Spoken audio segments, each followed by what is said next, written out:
안녕하세요. 김태훈의 현명한 투자자 방송 시작하겠습니다.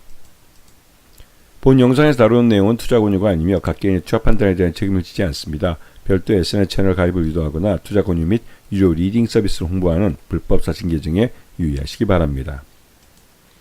자, 오늘은 서현이와에 대해서 말씀을 드리겠는데요. 이 업체는 현대차와 거래를 한 그러니까 협력업체 중에 좀 오래된 업체이기도 합니다. 이 자동차 외장과 내장 쪽에 들어가는 부품들을 만드는 업체고, 너무 오랫동안 현대차와 거래를 해왔기 때문에 현대차가 국내뿐만 아니라 해외 공장에 나갈 때도 반드시 따라가는, 그만큼 현대차에게 있어서는 없어서는 안 될 그런 협력업체이기도 하죠. 그래서 이 서현이와는 현대차와 기아가 해외에 나가 있는 곳은 어디든 동반해서 나가 있습니다. 그만큼 굉장히 중요한 파트너인 회사이죠. 지금 지난해 실적 기준으로 봤을 때 이 서현이와의 매출은 한국에서 한 27% 정도가 발생하고 미국 공장에서 28%가 발생합니다. 그만큼 미국의 엘바마주와 조지아주에 있는 현대차와 기아 공장에 직접적으로 부품을 납품하고 있는 그런 업체이기도 하죠. 그래서 해외 매출 비중이 굉장히 높은 회사이기도 하죠. 지금 보시면 아시겠지만 이화, 서현이와의 공장들이 미국에도 이렇게 많고, 북경, 중국에도 이렇게 많고, 한국에도 이렇게 많습니다. 그러면서 세계의 이제 이 인도 지역에도 이렇게 많이 나가 있는데요.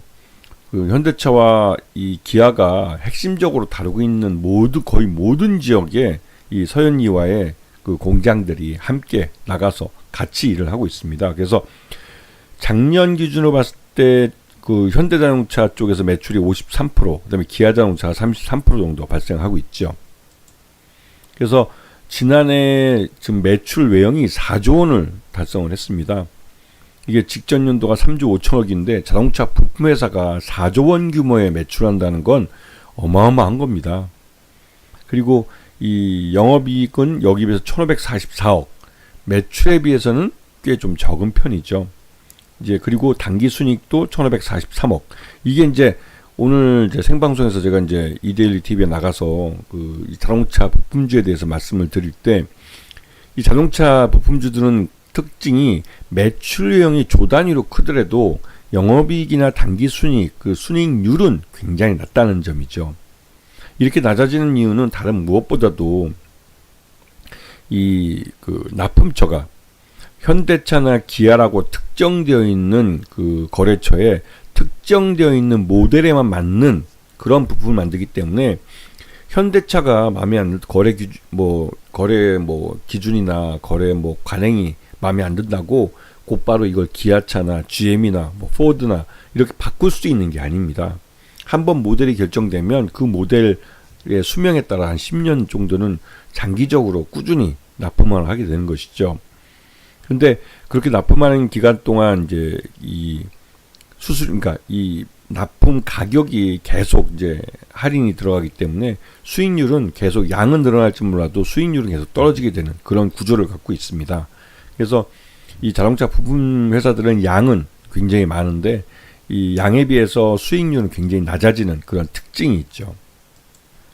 그래서 여기 서현이와 같은 경우는 최대주주 특수관계인을 포함해서 57%나 됩니다. 굉장히 경영권은 지분이 안정화되어 있고, 그래서 서현이와 같은 경우는 실제로 소액주들이 갖고 있는 게 42%밖에 안 되기 때문에 실제로 이 실적만 좀 좋아지면 주가가 금세 좀 급등하는 측면이 있습니다. 왜냐면 최대주 지분이 거의 57% 정도가 잠겨 있는 지분이기 때문에 그렇죠.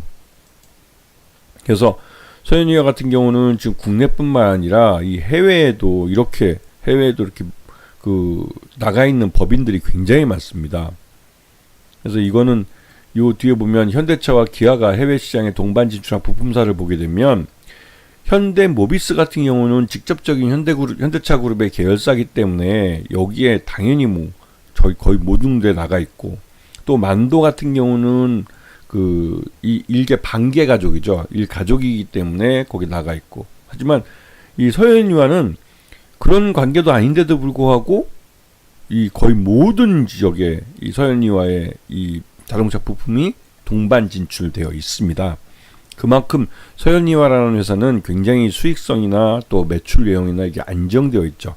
현대차와 기아가 흑자를 내는 동안 서현이와는 뭐 꾸준히 동반해서 흑자를 내는 구조를 가져갈 수밖에 없는 그런 점이 있습니다. 자, 그리고 인도에도 동반 진출하는 회사를 보면 서현이와가 인도에도 같이 동반해서 진출해 있는 걸 알 수가 있죠. 인도 같은 경우는 작년 2024년에 그 인도 현대차 인도법인이 이 상장을 했습니다. 인도 증시에 상장을 하면서 여기서 약 공모자금도 한 5조 원 정도 들어온 걸로 알려져 있는데요. 그러면서 이제 인도 시장에다가 재투자를 하기로 한 상황이죠. 그렇게 되면 실제로 그 인도에서에도 생산량이 늘어나게 됩니다. 자동차 부품 회사는 이 최종 엔드 유저인 현대차나 기아가 생산량을 어떻게 가져가느냐에 따라서 실적이 달라집니다. 그래서 요번에 그 정의선 회장이 그 백악관을 찾아서 이 미국에다가 4년 동안 31조 원을 투자하겠다 하면서 미국 법인들의 생산량을 늘려서 기존의 100만 대 체제에서 120만 대 체제로 생산량을 더 늘리겠다라고 말하는 순간 자동차 부품 회사들은 그만큼의 실적 증가 가능성이 높아진 것이죠. 그러면서 또 한편으로 지금 현대차와 기아의 생산량에 맞춰서 자신들의 생산 캐파를 좀 가져가고 있었는데 현대차와 기아가 20만 대를 더 늘리겠다고 미국 내에 있는 생산 설비들에서 생산량을 20만 더 늘리겠다고 하면 이와도 이제 같이 이제 서현이와도 생산량을 그만큼 늘려야 되기 때문에 신규 투자가 이루어져야 되는 부분이 있습니다.